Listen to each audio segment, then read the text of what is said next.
AI impact summit में T shirt उतारकर हुड़दंग करने वालों की डिटेल सामने आ गई है। प्रदर्शन की निगरानी यूथ कांग्रेस के कोऑर्डिनेटर नरसिम्हा यादव कर रहे थे। बीजेपी ने एक तस्वीर जारी करते हुए राहुल गांधी का इससे करीबी बताया। आरोप है कि नरसिम्हा राव के इशारे पर ही कार्यकर्ताओं ने समिट में प्रदर्शन किया। डिटेन किए गए 4 आरोपी भी यूथ कांग्रेस के नेशनल सेक्रेटरी कृष्णा हरि, यूपी प्रदेश उपाध्यक्ष अजय कुमार का नाम है।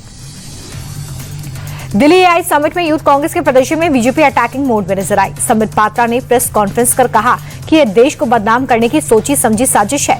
यहां तक दावा कर दिया कि इसकी प्लानिंग सोनिया और राहुल और प्रियंका गांधी ने मिलकर की। संबित पात्रा ने कहा कि ये गद्दारों का काम है। पूरी दुनिया से लोग यहां पर आए हैं, लेकिन कांग्रेस ने रंग में भंग डालने की कोशिश की। आज कांग्रेस टॉपलेस ही नहीं, ब्रेनलेस और शेमलेस भी हो गई है। अब एआई से बनाए गए फोटो, वीडियो या ऑडियो पर लेबल लगाना जरूरी कर दिया गया है। इसके साथ ही सोशल मीडिया प्लेटफॉर्म्स को किसी भी आपत्तिजनक कंटेंट को शिकायत मिलने के महज 3 घंटे के अंदर ही हटाना होगा। ये नए नियम आज से लागू हो सके हैं।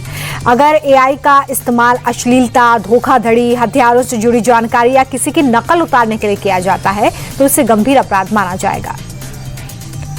बंगाल में चुनाव से पहले एसआईआर पर घमासान मचा है। चुनाव आयोग बनाम राज्य सरकार की किचकिच पर सुप्रीम कोर्ट ने बड़ा फैसला लिया है। प्रक्रिया में गड़बड़ी को लेकर अधिकारियों की नियुक्ति का ऑर्डर दिया गया है। राज्य सरकार को हाई कोर्ट से जुड़े अधिकारियों को शामिल करना होगा। कोर्ट ने आरोपों को सियासत को गैर जरूरी करार दिया है और चुनाव आयोग के अधिकारियों पर हुए हमले को लेकर बीजेपी से हलफनामा पेश करने के लिए कहा।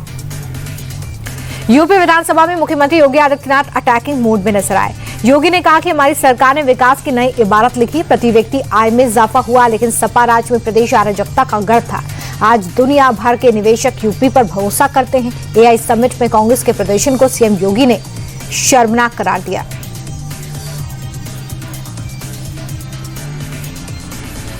नेता प्रतिपक्ष और कांग्रेस सांसद राहुल गांधी ने आज यूपी के सुल्तानपुर कोर्ट में पेश होकर अपना बयान दर्ज करवाया। आपको बता दें कि पिछली बार सुनवाई के दौरान राहुल पेश नहीं हुए थे। कोर्ट ने उन्हें पेशी का आखिरी मौका दिया, जिसके बाद आज वो अदालत के सामने पेश हुए। दरअसल ये मामला 8 साल पुराना है। 2018 में कर्नाटक चुनाव में प्रचार के दौरान गृहमंत्री अमित शाह पर आपत्तिजनक टिप्पणी की थी। मामले में अगली सुनवाई 9 मार्च को। मध्य प्रदेश विधानसभा में भागीरथपुरा मौत कांड और लाडली बहना योजना को लेकर पक्ष और विपक्ष में बहस हो गई। बहस उस वक्त बेकाबू हुई जब संसदीय कार्य मंत्री कैलाश विजयवर्गीय ने नेता प्रतिपक्ष को औकात में रहने की बात कही। विवाद बढ़ने के बाद खुद मुख्यमंत्री ने विपक्ष से माफी मांगी।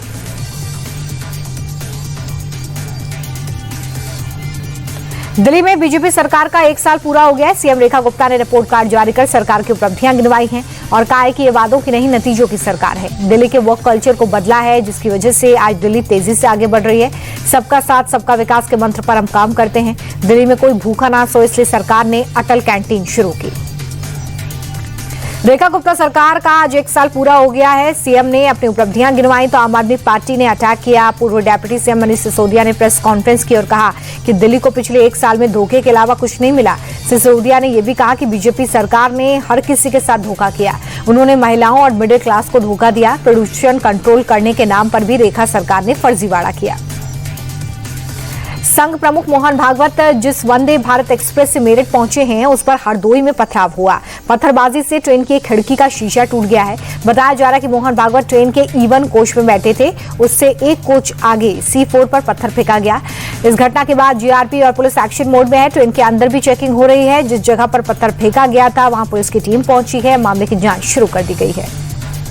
गोरखपुर में आंख के अस्पताल में बड़ी लापरवाही सामने आई, जहां आंखों की रोशनी ठीक कराने गए 9 लोगों को अपनी आंखें निकलवानी पड़ी। अस्पताल में ठीक से इलाज न मिलने की वजह से आंखों में इन्फेक्शन फैल गया।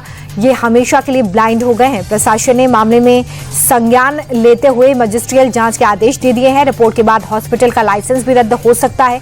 फिलहाल प्रशासन ने अस्पताल को सीज किया है। मथुरा में अपराधियों के खिलाफ पुलिस का ताबड़तोड़ एक्शन जारी है। प्रशासन ने गोविंद नगर इलाके में गैंगस्टर योगेश यादव और राजन यादव के खिलाफ सख्त कार्रवाई की है। गैंगस्टर भाइयों की 10 करोड़ की प्रॉपर्टी को जिला मजिस्ट्रेट के आदेश पर जब्त कर लिया गया है। योगेश और राजन पर संगठित गिरोह बनाकर या अवैध संपत्ति बनाने का आरोप है। कार्रवाई के दौरान पुलिस टीम ने ढोल नगाड़ों के साथ मौके पर मुनादी कराई और जनता को इस जब्ती की आधिकारिक सूचना दी। राजस्थान के कोटा में वन विभाग और पुलिस ने अवैध अतिक्रमण पर बुलडोजर चलाया है। कार्रवाई में हिस्ट्री शीटर कालू भड़क द्वारा वन विभाग की जमीन पर किए गए कब्जे को बुलडोजर से ध्वस्त किया गया है। लगभग 20 से 22 बीघा जमीन पर हिस्ट्री शीटर कालू ने कब्जा किया था। इस बुलडोजर कार्रवाई के जरिए पुलिस ने हिस्ट्री शीटर हार्डकोर अपराधियों को सख्त संदेश दिया। एक्टर रणवीर सिंह को धमकी देने के मामले में बड़ा खुलासा हुआ है। मुंबई पुलिस के मुताबिक रणवीर सिंह ने विश्नोई गैंग ने 10 करोड़ रुपए की मांग की थी और अमेरिकी नंबर से धमकी भरा मैसेज भी रणवीर सिंह को भेजा गया था। क्राइम ब्रांच इस नंबर की जानकारी लेने के लिए अमेरिका की एजेंसी के संपर्क में रही। वहीं जांच में ये पता चला है कि विश्नोई गैंग के खास गुर्गों में से एक हैरी बॉक्सर ने वॉइस नोट भेजकर रणवीर सिंह को धमकी दी थी। गुजरात के वलसाड में दर्दनाक सड़क हादसा हुआ। कपराड़ा तहसील के कुंभ घाट पर कार और ट्रक के बीच में टक्कर हो गई। 7 लोगों की मौत हो गई है। 2 लोग गंभीर रूप से जख्मी बताए जा रहे हैं। सभी लोग एक ही परिवार के हैं। तहसील के रोहतास में एक प्रोग्राम से लौट रहे 5 लोगों की संदिग्ध मौत से सनसनी मच गई। मठिया गांव में 14 फरवरी को एक परिवार के तिलक समारोह में अलग अलग फैमिली से ये लोग पहुंचे थे। घर लौटने के बाद सभी की तबीयत खराब हो गई। जहरीली शराब को मौत का कारण बताया जा रहा है। एक डॉक्टर ने पोस्ट कर ये बताया है कि मृतक के घर वालों ने इलाज को लेकर गलत जानकारी दी थी। कुत्ते के काटने से ऐसा हाल नहीं हो सकता। अब पुलिस पोस्टमार्टम रिपोर्ट का इंतजार कर रही है।